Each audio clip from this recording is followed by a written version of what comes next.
What is going on, everyone? Nostalgia925 coming at you with another highly anticipated and interesting explaining Digimon episode. We are going to be talking about the Digivolution line of a Digimon that is very known and also one that is making all of us curious for numerous reasons. And some of those reasons will be highlighted in this video. I'm talking about the DNA Digivolution Paildramon, a very interesting Digimon who, despite being a fusion, has an entire line ahead of it.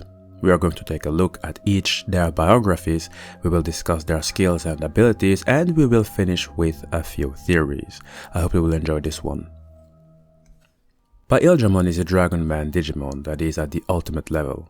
It got that level because it is the fused form of two champion Digimon, namely VEEMON, who is a mythical dragon and a Digimon we explained thoroughly in the Explaining VEEMON Digivolution line video, and the insectoid Digimon Stingmon, who we also discussed extensively in the Explaining WORMMON Digivolution line video. The fact that it is a fusion explains why its name is so interesting. The Pail, that is pronounced in this context as pile, is probably a reference to pile, like when you have a mass of things heaped together. In this case, it was Stingmon and VEEMON that were heaped together to form Paildramon. The draw at the end is a reference to its draconic heritage, linking it to a big group of various dragon-type Digimon. Too bad that the draw in its name is sort of overshadowing its insectoid heritage, which it got from Stingmon. Although to be fair, Paildramon has a counterpart named DinoBeemon, whose insectoid characteristics are overshadowing its draconic heritage. More on DinoBeemon later in this video. Being the fused form of Stingmon and VEEMON, Paildramon combined the features from a dragon and an insect. For example, it is wearing the hard exoskeleton of Stingmon as armor on the thighs, arms, and torso, with the X symbol, which came from VEEMON, only partially visible. So, by combining the physical features of both a dragon and an insect, Paildramon has the strong defense of an insect, but also exhibits the raw power of a dragon, even if it has a very different way of defending itself. For example, it can fire energy bullets from the two cannon weapons on its hip, like a machine gun. It can extend the spikes on its wrists into lances, then strikes at the opponent. It can fire off its claws on wires to bind or stab the opponent with it, and another very interesting ability that cannot go unnoticed, it can fire a bolt of electricity from its hands. Why is it important to mention this electric attack technique, which might seem not that special to everyone? Well, you see, in Digimon history there were 10 legendary warriors who existed only in the distant past and fought to save the ancient digital world from a menace. These 10 warriors each represents the 10 elemental attributes. Ancient Beetlemon, who is one of these ancient 10 warriors, represents the attribute of thunder, and after its passing, its abilities were passed on to the insect Digimon. That is why you can see Tentomon and its Digivolution use electric-based attacks. Now, that does not mean that all insect Digimon will inherit the electric abilities from ancient Beetlemon. For example, Kunemon can use electric threads which come out of its mouth, but when it digivolves into Flymon, its abilities to use electricity vanishes completely. Stingmon, despite its vast arsenal of offensive moves and despite being another insect-type Digimon, it cannot use electricity at all. But when it fuses with VEEMON to form Paildramon, that electric inheritance somehow gets reawakened. However, what's weird is that when we look at DinoBeemon's moveset, even if its insectoid characteristics are more pronounced, it cannot use electricity. If anyone can come up with theories explaining why some insect-type Digimon can or cannot use electricity, I'd be very pleased. Now, when it comes to the genetics and personality, we have said before that Paildramon's draconic heritage is more pronounced. This means that VEEMON's data and thus its influence will take a bigger percentage than Stingmon's influence, and this can be noticed when looking at Paildramon's attribute and family group it belongs to. Both Paildramon and VEEMON belong to the Nature Spirits family. Members of this field are generic animal or monster-like Digimon, or those who dwell in desert-like areas. They belong to the Wind Guardians family, Members of this family are generally avian or flying Digimon, or those who dwell in grassy or lofty areas. They belong to the Dragon's Roar family. Members of this family are generally draconic Digimon, or those who dwell in volcanic areas. To finish, they belong to the Metal Empire family. Members of this family are generally mechanical or mutated Digimon, or those who dwell in urban areas. Both VEEMON and Paildramon also share similar attributes, which end up having some influence in their personalities. Out of the 5 attributes in which most Digimon are all classified, both share 3. First is the attribute Free, a rare attribute usually seen in ancient Digimon and existed before the others. This attribute means that the Digimon is a bit out of the normal and doesn't exactly act as one who fits in one of the 3 main Digimon attributes, which are Virus, Data, and Vaccine. Speaking of, a second Digimon attribute Paildramon belongs to is the one of Vaccine. These Digimon usually tend to clash mostly against those with the Virus attribute because Virus Digimon have a tendency to rewrite the area they live in order to create an environment that better suit them. As a Vaccine type, Paildramon will instead with great determination return the environments rewritten by Virus Digimon. But ironically, its final attribute is the one of Data. I say that there is some irony in it because Digimon with a Data attribute are those who can perfectly adapt to the environment they live in, meaning that Paildramon would certainly adapt in a Digimon world ruled by, let us say, the 7 Demon Lords, whose members are all of them of the Virus nature. Paildramon could try and face them, but it could pretty much live on perfectly fine with the 7 Demon Lords as new rulers. Data Digimon are perfectly fine remaining neutral and focus on their own issues. One thing is certain, in terms of personality, Paildramon took more from VEEMON in terms of loyalty and justice. If Paildramon were to have a master, it could easily fight and die for said master. That is pretty much the opposite of its counterpart DinoBeemon, who instead of be willing to die for its master, it could potentially attempt to kill it. And this Digimon, let me tell you that I am certainly not done discussing it because there are so many questions I have for it. Unlike Paildramon, who inherited mostly from VEEMON, DinoBeemon inherited more from Stingmon. In fact, it inherited more of Stingmon's dark side. For example, among the different family groupings they have in common, both DinoBeemon and Stingmon belong to the Nightmare Soldiers family. Members of this field are generally demonic or undead Digimon, or those who dwell in haunted areas. On top of that, they have 2 attributes in common, Free and Virus. The latter, as we have said before, means that the Digimon tend to rewrite the area they live in to make one that better suits them.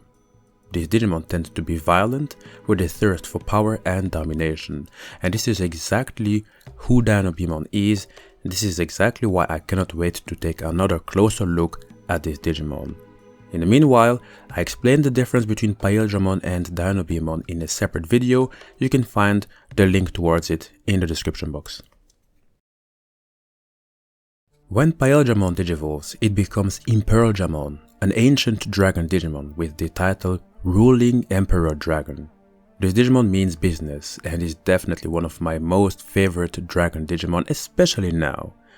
Maybe some revelation for all of you, I am a huge fan of the Dark Souls series, and I'm actually so proud to have finished the trilogy. Definitely among the most difficult games I played and finished, but really satisfying if you ignore all the times you lose and how unfair the game is. I mention this game because dragons play such an immense role in the story, and to emphasize how important and how powerful they are, every time you encounter a boss dragon in the game, you will be up for a long battle. They are huge, they have the most health, they are very agile, can spit fire, even poison, and they can do much more. And to me, Imperialdramon could pretty much be put in one of those Dark Souls games. I say that because Imperialdramon belongs to one of those broken characters in a franchise that, if it were to be done justice, real justice, it would be nigh impossible to defeat it, meaning that its historical importance would be much bigger than it already is. Let me tell you why. In the Digimon wiki there is a quote that pretty much sums up what I mean. The quote says the following: "There is a clear distinction between it," meaning Imperialdramon Dragon Mode, "and other Digimon in terms of existence or ability." You see, Imperialdramon is a dragon Digimon that existed in ancient times, meaning way back in the Digimon chronology. When we say way back, we are talking about a chaotic era menaced by many terrifying Digimon. To grow up in such an environment, it will either break you or it will make the beast come out of you. You will adapt, and you will at the very least try to become as terrifying as your environment. And it is in such a world that Imperialdramon grew up. How would that translate into its abilities? I will explain 3 of its attacks, going from least impressive up to the most impressive. Its first move is called Eternal Zeal, where it releases an impressive maelstrom of fire. Even if I just said I was going to explain the least impressive moves first, I'm telling you that this move here is already quite impressive. A big maelstrom of fire is not a thing you can easily avoid if you don't have the means to it. For your record, a tornado is the air equivalent of a maelstrom in the water, meaning that the move Eternal Zeal will probably look like Reapermon's Burning Cyclone. Imperialdramon has the trademark positron laser on its back. When fired, the blast is filled with positronic energy. Now, positron is a complicated concept, but suffice it to say that it is the antimatter counterpart of the electron. You see, while in this planet we don't have antimatter weapons, it is a theoretically possible device which uses antimatter as either a power source, a propellant, or an explosive for a weapon. Now, in the article with the title Angels and Demons Antimatter Bombs, for real, they replied to the question of how strong an antimatter bomb would be. They wrote the following: in principle, antimatter looks like the ultimate explosive. Matter and antimatter annihilate each other on contact, releasing energy according to Einstein's famous formula. This tells us that 1 pound of antimatter is equivalent to around 19 megatons of TNT. I want you to keep in mind that they say that 1 pound of antimatter is equivalent to around 19 megatons of TNT. In the following chart, you'll see the cloud height a TNT explosion can reach depending on how many tons of explosives we are talking about. If the previous quote claims that 1 pound of antimatter is equivalent to around 19 megatons of TNT, that means that the explosion would reach the stratosphere, which is located between approximately 12 kilometers or 7.5 miles and 50 kilometers or 31 miles above Earth's surface. We don't know how many pounds of positron antimatter is fired from Imperialdramon's laser. What I do know is that even if us humans could theoretically have antimatter weapons, despite it being too costly and unreliable because of lack of research and knowledge, Imperialdramon already has that weapon, and on top of that it can fly and shoot it from the sky while simultaneously making itself a difficult target to take down. On top of that, it is carrying this black armor covering its entire body, meaning that it could probably tank many attacks coming its way. With all due respect, but when you take these into account, Imperialdramon truly is a broken and overpowered dragon Digimon in terms of attack, and if the developers were to really take every single word as it is, then its positron attack would be one of the deadliest in the Digimon franchise. And on top of that, the Emperor Dragon has another lesser known technique that is even more dangerous. It is called Mega Crusher or Mega Death. It is an attack where it fires supermassive dark matter, swallowing everything within a dark space and completely annihilating everything within a radius of a few hundred meters or 300 and so feet around the impact point of the dark matter. Imperialdramon, in terms of power, if the anime or the Digimon developers were to not nerf it, then believe me my good friends, Digimon history would remember this dragon Digimon with fear, big fear. Because what it can do and the advantages it has of being big with flight abilities and armor and projectiles with the craziest utilities, it would take armies to take down this dragon, just like they needed armies to defeat the dragons in Dark Souls.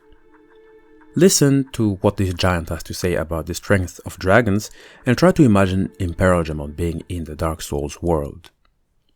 Dragons shall never be forgotten. We knights fought valiantly, but for every one of them, we lost 70 of our own. Exhilaration, pride, hatred, rage. The dragons teased out our dearest emotions. Thou will understand one day. Now, because Imperialdramon has this immense power, controlling it as a tamer is impossible. Meaning that whatever you saw in Digimon Season 2 with Ken and Davies being able to control and give orders to Imperialdramon, well, one, that would normally be impossible, and two, they gave orders to VEEMON and WORMMON who digivolved via the use of the Digivice. This means that after some time, Imperialdramon would be reverted back to WORMMON and VEEMON.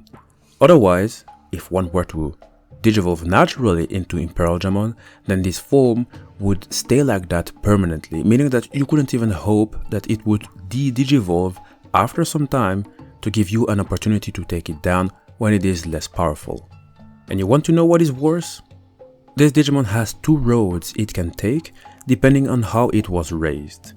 If it was raised well, it may become a savior. If it was raised poorly, which wouldn't be a surprise considering how wild the Digimon universe can get, then it will become a god of destruction, and we will get to that destruction side in a moment.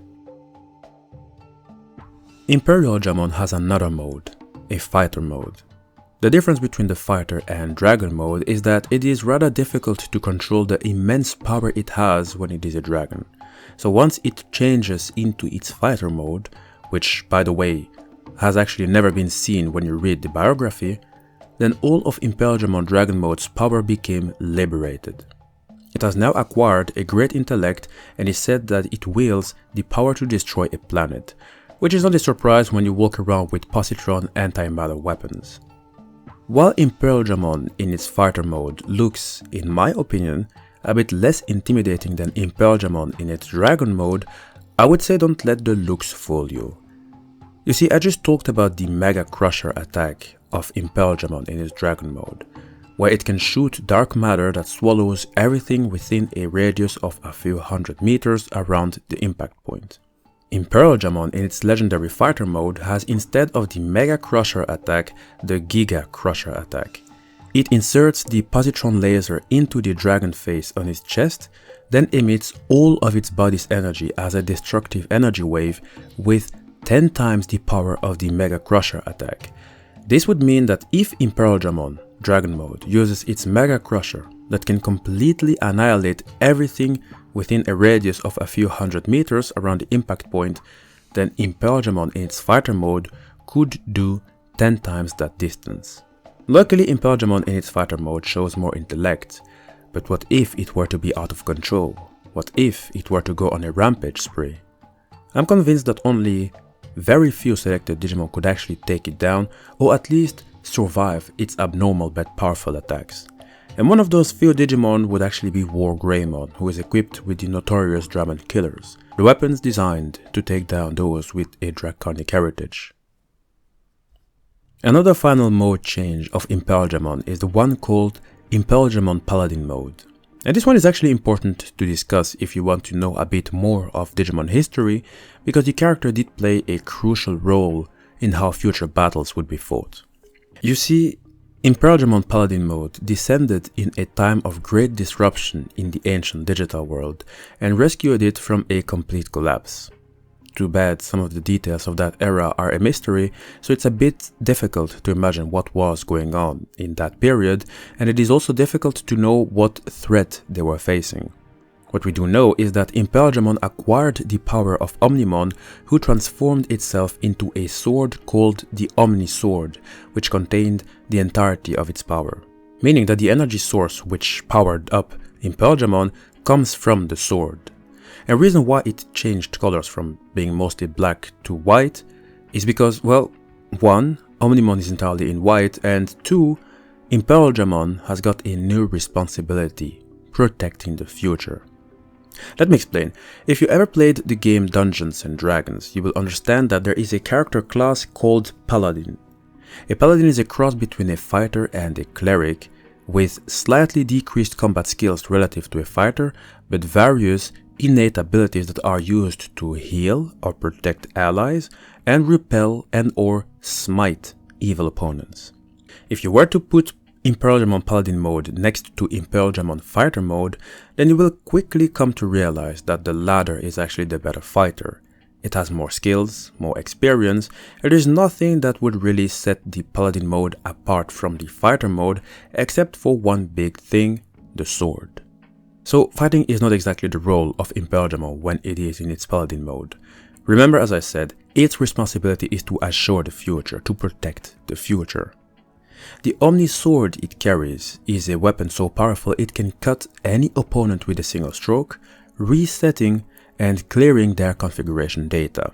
Pay attention, this ability may sound similar to OMNIMON'S All Delete attack when using the Grey Sword, but they are not.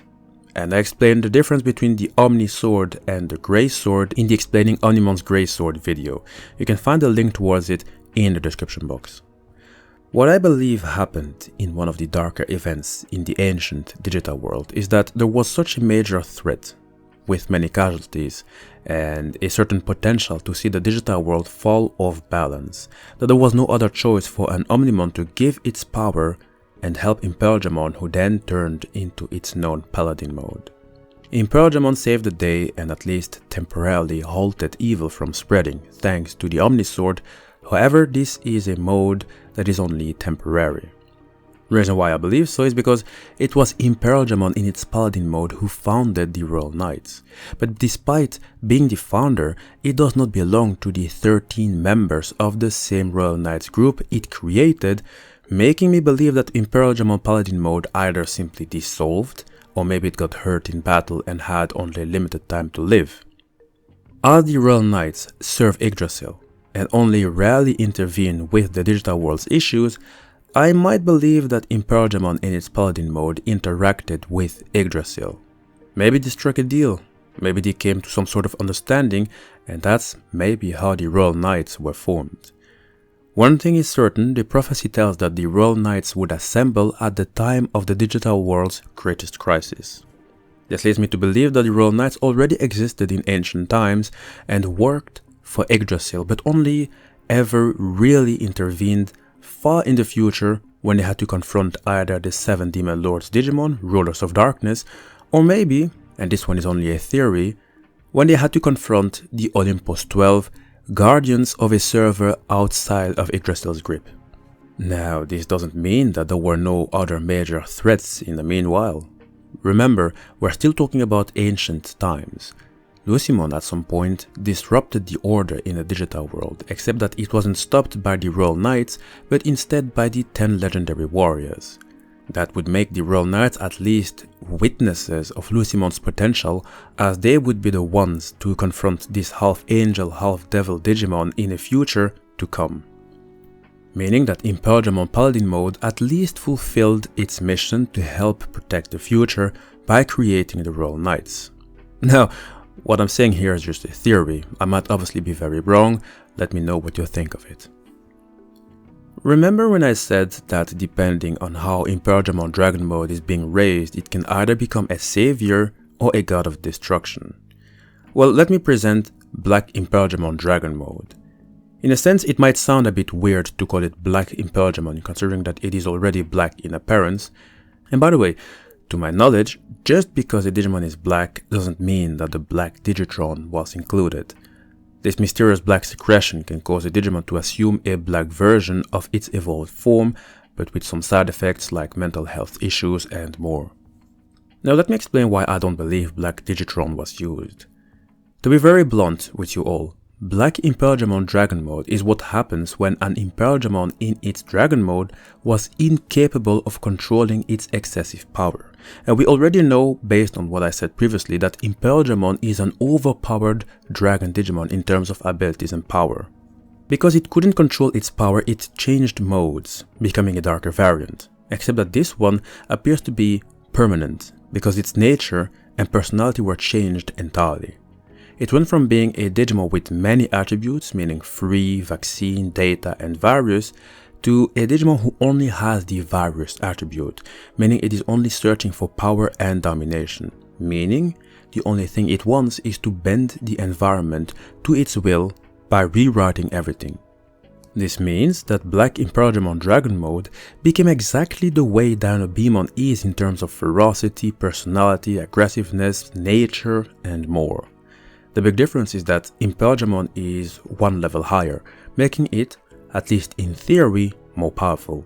But they are exactly the same in terms of personality and wickedness. In fact, BlackImperialdramon Dragon Mode might be slightly worse because it occasionally goes berserk. Once it starts going berserk, it runs the whole gamut of destruction with no way of stopping it. And how would you stop it? Remember, it still has the positron laser which causes explosions beyond imagination, and it can fire supermassive dark matter to completely swallow everything that is in its blast radius. Among the worst that can happen in the Digimon universe is a Digimon with such crazy attacks to go dark and on a rampage spree. And what's worse is that despite having become an evil Digimon in terms of nature, it can also go into a fighter mode by controlling its destructive power through its heart of darkness. And this Digimon is a walking weapon. And here's a quote which quite frankly made me laugh, but is a perfect summary of BlackImperialdramon fighter mode. The following was written: "This terrifying dragon emperor will carry out even violent destruction for the sake of its own justice." Hey guys, this is the end of the video. I hope you enjoyed it. I have to get a few stuff out of my chest. I've always liked Imperialdramon, but I like it even more now. Maybe it is because of the Dark Souls franchise, which really showed how terrifying dragons are. Maybe I simply like dragons. But I absolutely adore Imperialdramon, especially when it is in its dragon mode, because its attacks are simply broken. What we saw in the anime didn't exactly show how crazy these attacks are. I should maybe discuss it in an Explaining Digimon Attacks series where we take our time to discuss how deadly a Digimon attack can be. Let me know if you are interested in that. I also want to add another thing: DinoBeemon. Unfortunately, the Digimon did not get nearly the same treatment as Paildramon, which I think is truly something that is unfortunate. If Paildramon is already so interesting in its Digivolution line, then how interesting would DinoBeemon be, knowing that it already is a dangerous Digimon? If its Digivolution line would be developed the way Paildramon was, then I can imagine we would give massive respect and a newfound interest towards insect-type Digimon, which have so much potential. For now, unfortunately, we can only focus on the fan arts out there, with us fans using our talents and inspiration to create a potential Digivolution line for DinoBeemon, and I think I found one. In the Twitter account of Nerax, link is in the description box, DinoBeemon got its mega Digivolution called Primal Vespamon, and I would say that I really love it a lot, because just like Paildramon who became Imperialdramon, their armor turned dark, except that Primal Vespamon's insectoid heritage became way more pronounced. Just look at the design. It looks terrifying, it looks like one who enjoys torturing. We are going to discuss Primal Vespamon via the Digimon fan art videos. And for those who are new, this is a series where we discuss Digimon made by us fans. I do that, otherwise these amazing arts would be left at the side, and I don't want that. I do have to tell you to please subscribe, because once I'm going to work on the DinoBeemon Digivolution line, I will announce it in the Nostalgia 95 community page. It'll be an opportunity for you to write your opinions, which I can then use in a video with a proper shoutout. So make sure to subscribe to not miss on the announcement. So guys, don't forget to write your opinions about Paildramon's Digivolution line in the description box. Do you like the Digivolution line? Did the video give you more information which made you grow a newfound love for it? Just be open and write your big answers in the comment section. I'd like to read what you have to say. Subscribe, and don't forget that all my videos are placed in different Digimon playlists which are always updated. That way you can catch up on newer and older videos.